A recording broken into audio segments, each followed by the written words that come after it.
Bismillahirrahmanirrahim. Assalamualaikum warahmatullahi wabarakatuh. Yang saya banggakan mahasiswa program studi administrasi publik Setia Al-Ghazali Baru. Selamat datang kembali di perkuliahan kita. Kali ini kita akan membahas tentang unsur-unsur komunikasi publik dan tujuan komunikasi publik. Selanjutnya kita masuk ke unsur-unsur komunikasi publik.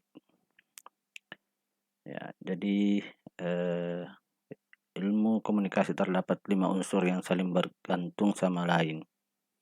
Ya, yaitu adanya sumber daya atau source. Kemudian yang kedua adanya pesan. Kemudian yang ketiga saluran atau media. Dan yang keempat adalah penerima. Jadi sumber di sini sering juga disebut juga sebagai pengirim, penyandi, atau komunikator, pembicara, atau originator. Jadi sumber adalah pihak yang berinisiatif atau mempunyai kebutuhan untuk berkomunikasi. Jadi sumber boleh jadi seorang individu, kelompok, organisasi, perusahaan, atau bahkan suatu negara. Untuk menyampaikan apa yang ada di dalam hatinya, perasaan atau dalam kepalanya, bisa disebut pikiran.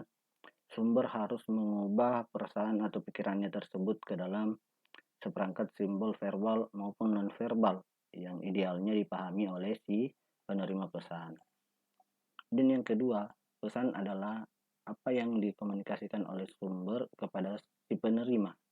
Nah, jadi pesan merupakan seperangkat simbol verbal dan non-verbal yang mewakili perasaan, nilai, gagasan, dan maksud sumber tadi.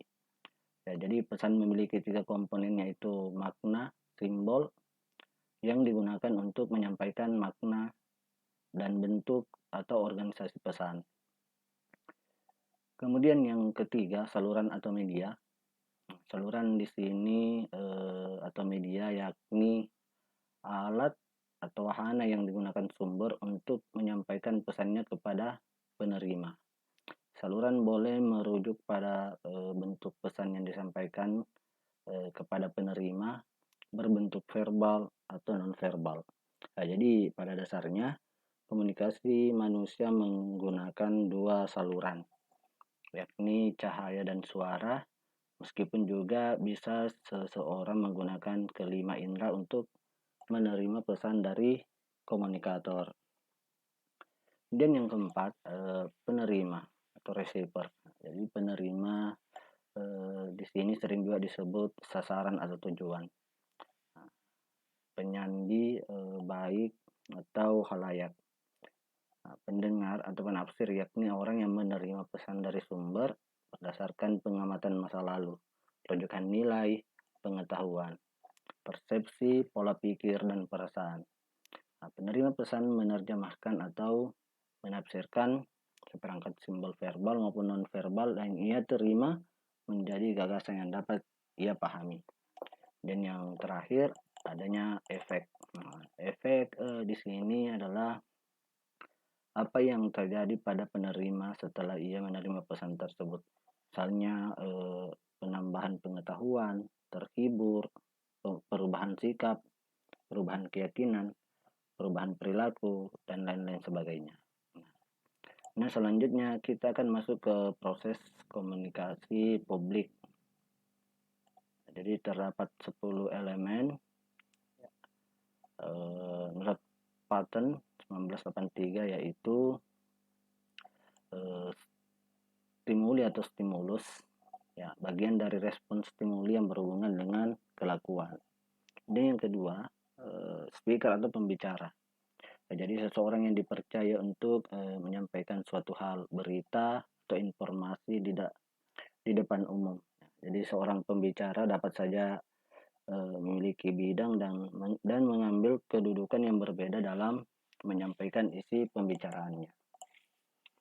Kemudian yang ketiga, message atau pesan adalah setiap pemberitahuan, kata, atau komunikasi baik lisan maupun tertulis ya, yang dikirimkan dari satu orang ke orang lain. Jadi pesan di sini bisa menjadi inti dari setiap proses komunikasi yang terjalin. Dan yang keempat, ya, channel, ya, saluran. Jadi alat melalui mana sumber komunikasi menyampaikan pesan-pesan, ya, kepada si penerima. Nah, jadi saluran ini dianggap sebagai penerus atau penyampai pesan yang berasal dari sumber informasi kepada tujuan informasi. Dan yang kelima, adanya audiens atau pemirsa. Nah, jadi pemirsa di sini adalah orang yang menjadi pendengar dalam ketika terjadi proses komunikasi.